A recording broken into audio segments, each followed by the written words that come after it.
অষ্টসখীদের সঙ্গে নিয়ে রাধারানী আমার দুধে দুগ্ধ বিক্রয়ের লাগি মথুরার হাটের দিকে যাত্রা করেছেন। তীরে এসে দেখে দূরে এক মাঝি তার সুসজ্জিত নৌকাখানি নিয়ে দাঁড়িয়ে আছে। সখীগণ শুধালেন, মাঝি, ও মাঝি! ধীরে ধীরে নৌকাখানি ঘাটে এনে মাঝি রূপী গোবিন্দ আমার শুধালেন, ওহে ব্রজগোপিনীগণ, তোমরা কোথায় যাবে? সখীগণ বললেন, আমরা মথুরায় হাটে যাব গো। দেখছো না কত বেলা হয়ে গেল, তাড়াতাড়ি পার করে দাও। এই কথা বলে তারা নৌকায় উঠতে গেলেন। সঙ্গে সঙ্গে মাঝি বাধা দিয়ে বলেন, দাঁড়াও দাঁড়াও, করো কি গো? আমার নৌকায় পার হতে গেলে যে ঘাটের মাসুল আগে দিতে হয়। সখীগণ বললেন, তো বেশ, তোমার ঘাটের মাসুল কত শুনি? এই কথা শোনা মাত্রই গোবিন্দ বললেন, বলি 16 আনা দে, বলি 16 আনা দে, না দিলে পার করি না।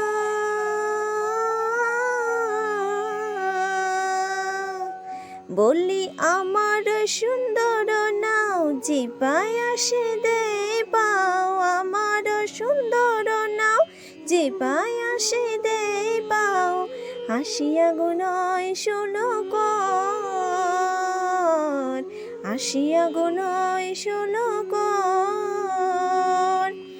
এ কথা শুনে সখীগণ বলে, বলো কি হে মাঝি, 2-1 পয়সা দিয়ে পার হয়ে যায়, আর তুমি কিনা বলছো 16 আনা।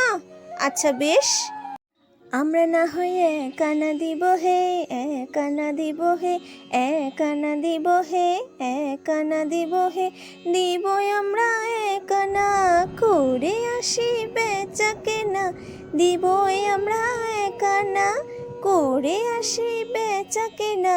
1 আনা দিব হে, 1 আনা দিব হে, তাড়াতাড়ি পার করো। 1 আনা দিব হে, তাড়াতাড়ি পার করো। 1 আনা দিব হে। গোবিন্দ আমার স্বভাব চতুর, তাই চাতুরি করে সখীদের বলছেন 1 আনা, কিন্তু আমি 1 আনায় পার করি না, 1 আনায় পার করি না, 1 আনায় পার করি না, 1 আনায় পার করি না। দুজনায় না আসিলে 1 আনায় নাও চলে না, দুজনায় না আসিলে 1 আনায় নাও চলে না। দুজনায় না আসিলে 1 আনায় নাও চলে না, অর্থাৎ গোবিন্দ 1 আনাকে বিশ্লেষণ করলেন 1 আনায়। 1 আনায় কি নাও চলে? তখন সখীগণ বললেন, তো বেশ, আমরা 2 আনা দেব। গোবিন্দ বললেন, না, 3 আনা, তাতেও হবে না। সখীগণ বললেন, বেশ, তাহলে আমরা 4 আনা দিব হে, 4 আনা দিব হে, 4 আনা দিব হে, 4 আনা দিব হে, সখীগণ মিলে 4 আনা দিব হে, সখীগণ মিলে 4 আনা দিব হে। আমি 4 আনা লই না, ও আমি 4 আনা লই না, চতুর্বর্গের ফল ধরে না, 4 আনা লই না, চতুর্বর্গের ফল ধরে না, 4 আনা লই না, চতুর্বর্গের ফল ধরে না, 4 আনা লই না। গোবিন্দ বললেন, দেখো বাপু, চতুর্বর্গে তো ফল ধরে না, তাই আমি 4 আনা নিই না। কিন্তু কি এই চতুর্বর্গ, কাকেই বা ফল ধরে না? ধর্ম, অর্থ, কাম, মোক্ষ যে চতুর্বর্গ আমাদের অন্তরে বর্তমান। গোবিন্দ বললেন, চতুর্বর্গ থাকলে তাতে ফল ধরে না, অর্থাৎ সাধন হয় না, অর্থাৎ গোবিন্দর সাধনা হয় না। সখীগণ বললেন, বেশ, তাহলে আমরা 5 আনা দিব হে, 5 আনা দিব হে, সখীগণ মিলে 5 আনা দিব হে, সখীগণ মিলে 5 আনা দিব হে। আমি 5 আনা লই না, আমি 5 আনা লই না, ঘাটে পঞ্চভূতের আনাগোনা 5 আনা লই না, পঞ্চভূতের আনাগোনা 5 আনা লই না, পঞ্চভূতের আনাগোনা 5 আনা লই না। ঘাটে যে পঞ্চভূতের নিত্য আসা যাওয়া, কিন্তু কি এই পঞ্চভূত? ক্ষিতি, অপ, তেজ, মরুদ, বোম, যা দিয়ে আমাদের এই দেহ গঠিত হয়েছে।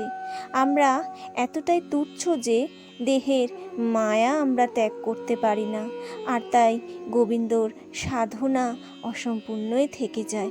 গোবিন্দ বললেন, এই পঞ্চভূতের তো ঘাটে নিত্য আসা যাওয়া, এ দেহ আজ আছে কাল নেই, তাই কিসের এত মায়া? সখীগণ বললেন, বেশ, তাহলে আমরা 6 আনা দেব। গোবিন্দ বললেন, 6 আনা নিয়ে কি করে গো? ষড়রিপু যে বশ মানে না, তাই 6 আনাতেও পার করতে পারবো না। আচ্ছা বাপু, অনেক হলো, 7 আনা দেব, এবার তো পার করো, বেলা বয়ে যায় যে, কখনো বা বিকিকিনি করি। গোবিন্দ আমার বললেন, দেখো বাপু, 7 আনাতেও পার করতে পারবো না গো, 7 সমুদ্রে ঢেউ লাগবে আমার জীর্ণ তরিতে, তরি যে ডুবে যাবে, তোমাদের মহামূল্যবান প্রাণ যাবে, সেক্ষেত্রে কলঙ্ক তো এই মাঝির নামেই আসবে, তাই 7 আনাতেও পার করতে পারবো না। বেশ বেশ, অনেক হলো, আমরা না হয় 8 আনা দিব হে, 8 আনা দিব হে, 8 আনা দিব হে, 8 আনা দিব হে, অষ্টসখী মিলে 8 আনা দিব হে, অষ্টসখী মিলে 8 আনা দিব হে, অষ্টসখী মিলে 8 আনা দিব হে। 8 আনা? 8 আনা মানে তো যাকে কেউ টানে না গো। আমার স্বভাব চতুর গোবিন্দ 8 আনাকে টানা দিয়ে বিশ্লেষণ করলেন আর বললেন, 8 আনা, 8 আনা, 8 আনা, 8 আনা, 8 আনা, 8 আনা, 8 আনা, 8 আনা, কেউ টানে না প্রাণের টানে 8 আনা, 8 আনা, কেউ টানে না প্রাণের টানে 8 আনা, 8 আনা, কেউ টানে না প্রাণের টানে 8 আনা, 8 আনা। সত্যিই তো, আমরা কেউ বিপদে না পড়লে গোবিন্দকে কি কেউ স্মরণ করি? তাই গোবিন্দ বললেন, কেউ তো প্রাণের দায় টানে না গো, তাহলে কেমন করে 8 আনা নি? সখীগণ বললেন, মাঝি তুমি 8 আনা মানে বোঝো না? 8 আনা মানে হয় 1 টাকার অর্ধেক গো, অর্থাৎ কিনা খণ্ড টাকা। কিন্তু গোবিন্দ আমার খণ্ড নেবেন কেমন করে? আমি খণ্ড তো লই না, খণ্ড তো লই না, খণ্ড তো লই না, খণ্ড তো লই না, অখণ্ড চৈতন্যই আমি খণ্ড তো লই না, অখণ্ড চৈতন্যই আমি খণ্ড তো লই না।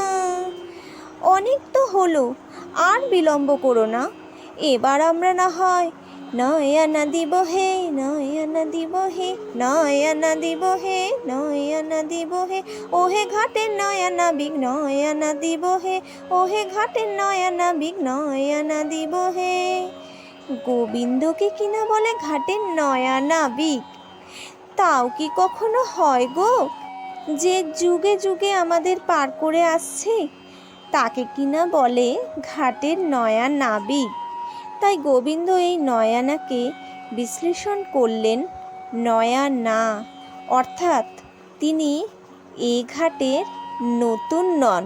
তাই উত্তরে বললেন, আমি 9 আনা, 9 আনা, 9 আনা, 9 আনা, 9 আনা, 9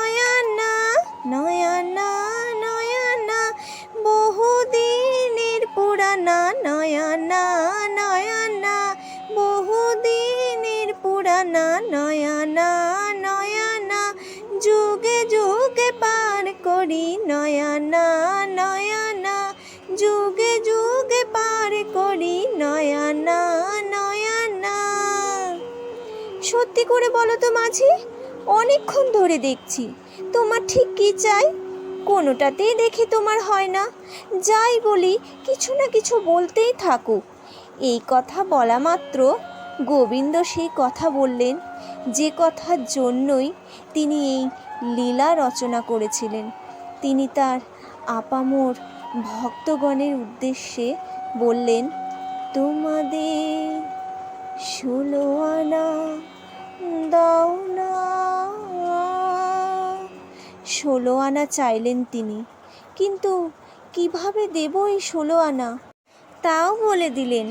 বললেন, 10-এ 6 যোগ করে 16 আনা দাও না। কিন্তু কি এই 10, কি বা 6, কেমন ভাবেই বা যোগ করব? বললেন, 10 ইন্দ্রিয় আর ষড়রিপুকে একত্রিত করে 16 আনা করে নিজেদের সম্পূর্ণরূপে উজাড় করে, তবেই তো গোবিন্দ আমাদের ভবতরণী পার করেন। তোমাদের 16 আনা দাও না, 16 আনা দাও না, 16 আনা দাও না, 16 আনা দাও না।